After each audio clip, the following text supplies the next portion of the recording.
Hello বন্ধুরা, তোমরা সবাই কেমন আছো? আশা করি তোমরা সবাই ভালো আছো। তো আজকের এই ভিডিওতে আমরা দেখব পাইথনের ফাংশন। প্রোগ্রামিং ল্যাঙ্গুয়েজে মোটামুটি সমস্ত প্রোগ্রামিং ল্যাঙ্গুয়েজে ফাংশন আছে। তো আমরা চলো ভিডিওটি শুরু করি। তো প্রথমে আমি আমার এডিটরে চলে যাব, কোড এডিটর। এখান থেকে একটা পার্ট 14 একটা হট ফোল্ডার নিলাম। এই হলো আমাদের টার্মিনাল। এবার দেখবো আমরা অনেক বড় একটা প্রোগ্রামের ক্ষুদ্র একটি অংশ যা একটা নির্দিষ্ট কাজ সম্পন্ন করতে পারে তাকে বলা হয় ফাংশন। ফাংশন কয়েক প্রকার। ফাংশন হলো দুই ধরনের হয়, একটা হলো বিল্ডিং ফাংশন আর একটা হলো ইউজার বিল্ডিং ফাংশন, মানে user defined function. Building function কোনগুলো?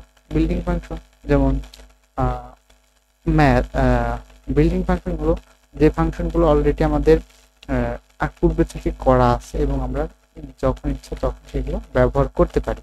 তো এগুলোকে বলা আছে বিল্ডিং ফাংশন। যেমন প্রিন্ট, এগুলো কিন্তু আগের থেকে ডিফাইন করা আছে, তো এগুলোকে বলা আছে বিল্ট ইন ফাংশন। আর একটা আছে ইউজার ডিফাইন ফাংশন। তো চলো ইউজার ডিফাইন ফাংশন আমরা একটা এক্সাম্পল দেখি।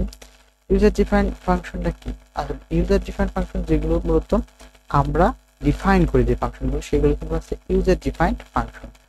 তো প্রথমে পাইথনে যদি আমরা কোনো ফাংশনকে ডিফাইন করতে হয়, তো প্রথমে আমাদের কিওয়ার্ড লাগবে ডেফ।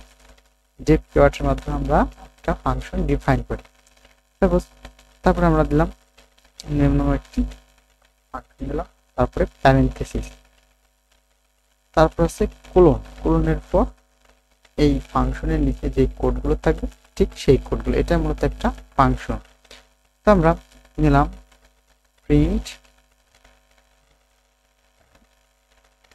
সিম্পল ফাংশন, নামে সিম্পল ফাংশন। আচ্ছা, এটা ছিল মূলত একটা পাইথনের ফাংশন। এবার আমরা দেখব পাইথনের এই ফাংশনটা শুধু ডিফাইন করলে হয় না, আমাদের এই ফাংশনটাকে আবার কলও করার প্রয়োজন পড়ে, নয়তো এই ফাংশনটি এক্সিকিউট হয় না, অর্থাৎ কার্যকারী হয় না। এখন আমরা এই ফাংশনটাকে কল করে দেবো। তো কল কিভাবে করে? তো ফাংশনের শুধু তার ফাংশনের নামটা এবং প্যারেন্থেসিস, এবং এটাই কল হয়ে গেছে। আমরা যদি এখন এটাকে রান করাই, পাইথন index.py এবং ইন্টার, আমরা দেখবো আই এম সিম্পল ফাংশন, ফাংশনটি এক্সিকিউশন হয়ে গেছে। তো এবার আমরা দেখব আমরা আমাদের যে ফাংশনটা, এই ফাংশনটা কিন্তু রিইউজেবল, মানে অর্থাৎ এই ফাংশনটা আমরা একবার ডিফাইনের পর আমাদের যখন যতবার এবং যেখানে খুশি সেখানে আমরা কল করতে পারি, এবং এই ফাংশনটি তখনই এক্সিকিউশন হবে। আমরা একবার কল করলাম, আমরা চাইলে আবারও কল করতে পারি, আমরা চাইলে আবারও কল করতে পারি। অর্থাৎ আমি এই ফাংশনটাকে 3বার কল করলাম, এখন এই ফাংশনটা 3বার এক্সিকিউশন হবে। আচ্ছা, এরপর আমরা দেখব রিটার্ন স্টেটমেন্ট। আচ্ছা, রিটার্ন স্টেটমেন্টটা পাইথনে কোনো একটা ফাংশন, পাইথন না যে কোনো প্রোগ্রামিং ল্যাঙ্গুয়েজে যদি আমরা কোনো একটা ফাংশনকে রিটার্ন স্টেটমেন্ট করি, অর্থাৎ একটা ফাংশন রিটার্ন করে, তো ওই ফাংশন রিটার্ন স্টেটমেন্টের পর আর মানে ওই ফাংশনটা এক্সিকিউশন হওয়া বন্ধ হয়ে যায়, আর এক্সিকিউশন হয় না। তো চলো একটা উদাহরণে দেখি।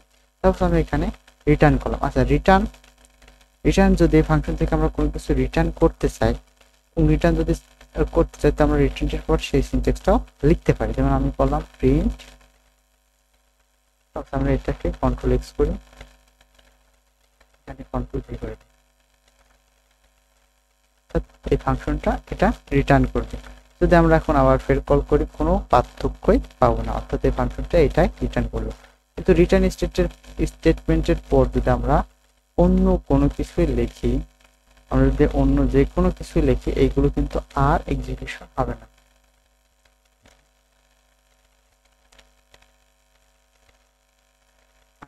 রিটার্ন অর্থাৎ তোমরা একটু খেয়াল করে দেখবে যে এখানে শুধু আমরা 3বার কল করেছি, 3বার জন্য রিটার্ন স্টেটমেন্টের এইটাই শুধু প্রিন্ট হচ্ছে, তারপর তার কোনো কিছু প্রিন্ট হয়নি, এবং ইনিশিয়াল লাইনে শুধু রিটার্ন লিখলাম। তাহলে কি হবে? তাহলে এই রিটার্নটা ডিফল্ট ভাবে নন রিটার্ন করবে, অর্থাৎ কোনো কিছুই রিটার্ন করবে না। আর এই ফাংশনের আগ রিটার্ন স্টেটমেন্টের আগ পর্যন্ত যতগুলো করে আছে সেগুলোই শুধু এক্সিকিউশন হবে, তোমরা দেখতে পাচ্ছ। আচ্ছা, এরপরে আমরা দেখব প্যারামিটার। একটা ফাংশনে প্যারামিটার খুবই গুরুত্বপূর্ণ একটা জিনিস। প্যারামিটার কি আর আর্গুমেন্ট কি?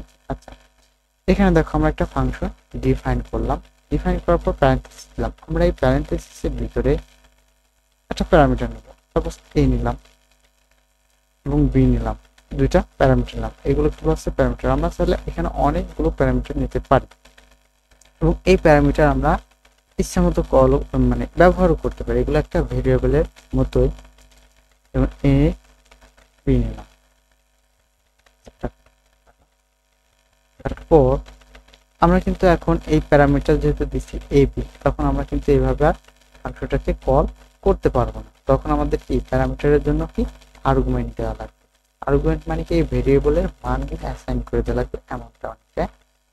তারপর আমি এখানে দিলাম 1 দিলাম বা 2 দিলাম এবং আমরা যদি কল করি তাহলে এখন আমরা দেখবো সিম্পল ফাংশন। প্রথমে স্টেটমেন্টের আগে মানে এতটুকু প্রিন্ট করলে এবং তারপরে কমা সেপারেট করে 1 2 প্রিন্ট করেছে। এটা মূলত প্যারামিটার এবং এটা হলো আর্গুমেন্ট। আমরা চাইলে এখানে অনেকগুলো প্যারামিটার ব্যবহার করতে পারি, আমরা চাইলে এখানে আর্গুমেন্টও ব্যবহার করতে পারি।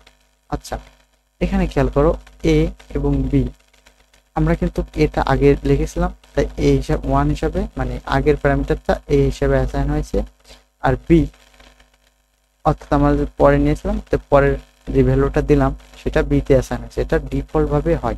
আমরা চাইলে উল্লেখ করেও দিতে পারি, যেমন আমরা লিখলাম বি অ্যাসাইন 1 আর এ অ্যাসাইন 2। আমরা যদি উল্লেখ করে দিই তাহলে কি হবে, এখন আমরা দেখব যে 2 লেখাটা আগে প্রিন্ট এবং 1 লেখাটা পরে আমরা এখানে যাতে আমাদের বুঝতে সুবিধা হয়। ফরম্যাটিং করলাম,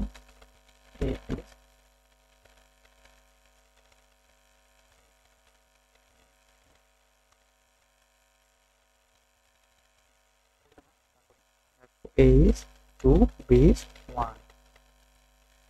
এটা এইভাবে আমরা প্রথম যে উদাহরণটা দিলাম অর্থাৎ ডিফল্ট ভাবে শুধু ভ্যালু পাস করে দিলাম, সেটাকে বলা হচ্ছে পজিশনাল আর্গুমেন্ট পাসিং। আর আমরা যে কি অর্থাৎ এক একটা প্যারামিটার উল্লেখ করে করে ভ্যালু অ্যাসাইন করতে, এটাকে বলা হচ্ছে কিওয়ার্ড মানে কিওয়ার্ড আর্গুমেন্ট পাস।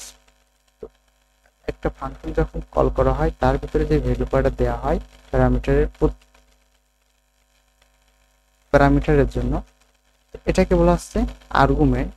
আর উপরে যে ফাংশনটা ডিফাইন করা হয় এর ভিতরে যে যেগুলো দিই প্যারামিটারের মধ্যে যেই ভেরিয়েবলগুলো অ্যাসাইন করা লাগে সেগুলো হচ্ছে প্যারামিটার। তো আশা করি প্যারামিটার এবং আর্গুমেন্টের পার্থক্য তোমরা বুঝতে পারছো। তো চলো আমরা আরেকটা প্যারামিটার দেখি, আরেক ধরনের প্যারামিটার, সেটা কেমন। এটা হলো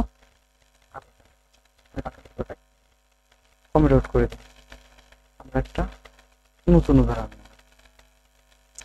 আমি লিখলাম অ্যাড নাম্বার ফাংশন নিলাম এবং এর ভিতরে অ্যাস্ট্রিক নিলাম। অ্যাস্ট্রিক দিয়ে আমরা কি করি আর্গুমেন্ট একটা ভেরিয়েবল এরপর আমরা করে নিলাম, রিটার্ন দিলাম। আচ্ছা, এখানে একটা ফাংশন অ্যাড দিলাম এবং এর ভিতরে আমরা একটা প্যারামিটার দিয়ে দিলাম আর্গুমেন্ট এবং অ্যাস্ট্রিক দিলাম। অ্যাস্ট্রিক কেন লাগাই, কারণ আমরা একটা প্যারামিটার হিসেবে একটা টাপলকে দেওয়ার জন্য একটা ফাংশন একটা টাপলকে পাস করার জন্য আমরা আর্গুমেন্টে অ্যাস্ট্রিক ব্যবহার করি। এখন চাইলে আমরা যত খুশি তত প্যারামিটার নিতে পারি এবং এটা এই ফাংশনটা কি করি প্রিন্ট এই যে প্যারামিটারগুলো দেবো সেটা শুধু প্রিন্ট করি। যদি আমরা এখন এটাকে কল করি অ্যাড নামে, প্রথমে 1 দিলাম 2 দিলাম 3 দিলাম, আমাদের ইচ্ছা মতো আমরা দিতে পারি, কোনো ব্যাপার না।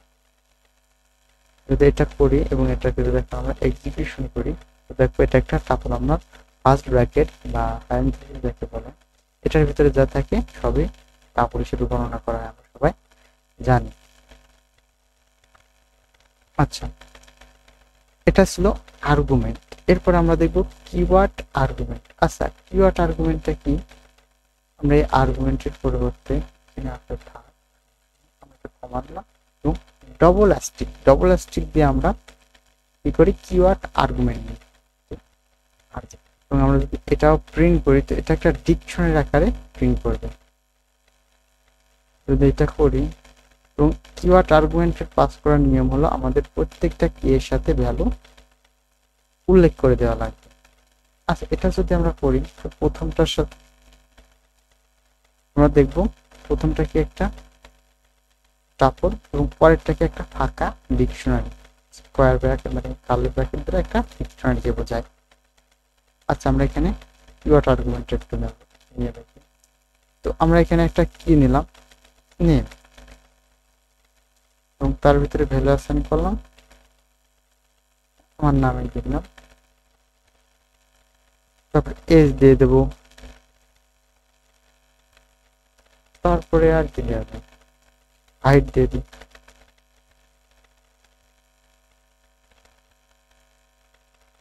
এবং এটা যদি আমরা এখন দেখি, আমরা কি একটা ডিকশনারির ভিতরে আমাদের কি ভ্যালু পেয়ার আকারে এই ডেটাগুলো পাবো, এবং টাপলটা ফাঁকা করে আমরা টাপলের অবজেক্ট মানে এগুলো রেখে দিয়েছি, অর্থাৎ ডিলিট করে দিয়েছিলাম।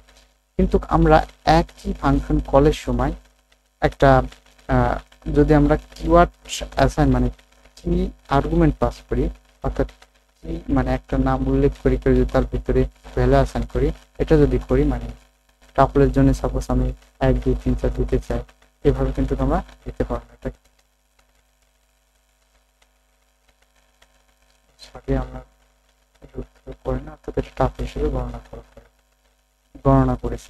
একটা ছিল। আচ্ছা, দেখছি।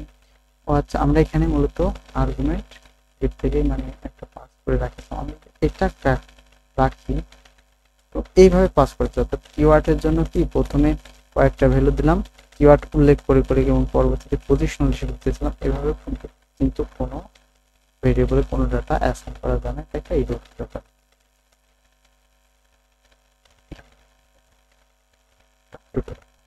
আমাদের প্রত্যেক আমরা যখন কিওয়ার্ড আর্গুমেন্ট ব্যবহার করি, তো প্রত্যেকটা ভ্যালুর তার প্রত্যেকটা ভেরিয়েবল মানে প্রত্যেকটা কিওয়ার্ডের তার ভ্যালু অ্যাসাইন করে দেওয়া লাগে। তারপর আমরা একটা ফাংশন নিলাম,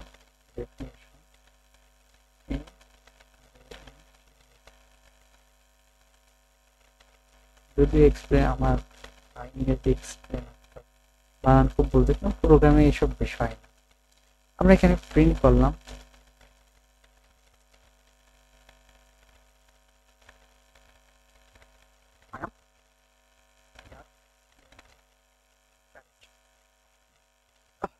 তারপর আমরা আরেকটা ফাংশন ডিফাইন করব। এটা কিন্তু ফাংশনের ভিতরে ফাংশন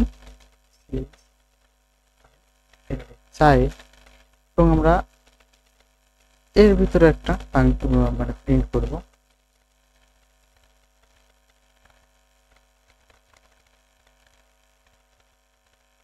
এবং আমরা এখন এই চাইল্ডটাকে এই ফাংশন ভিতরে চাইলে কলও করতে পারি। যেমন কল করলাম চাইল্ড, কল করে দিলাম, এবং এই ফাংশনটা কোনো কিছু রিটার্নমেন্ট ছাড়াই, কোনো কিছু যদি আমরা কোনো রিটার্ন না করি, তা একটা ডিফল্ট রিটার্ন নেই। আচ্ছা, আমরা এখন প্যারেন্টটাকে কল করব। যদি এটাও করি, তো এই 2 লাইনে আমরা দেখা প্রিন্ট অবস্থায় পাবো। তো আজকের ভিডিও এই পর্যন্তই। দেখা হবে পরবর্তীতে ফাংশনের পরবর্তী ভিডিওটা নিয়ে। তো সুস্থ থাকবেন, ভালো থাকবেন, চ্যানেলটিকে সাবস্ক্রাইব করবেন এবং পাশেই থাকবেন। আল্লাহ।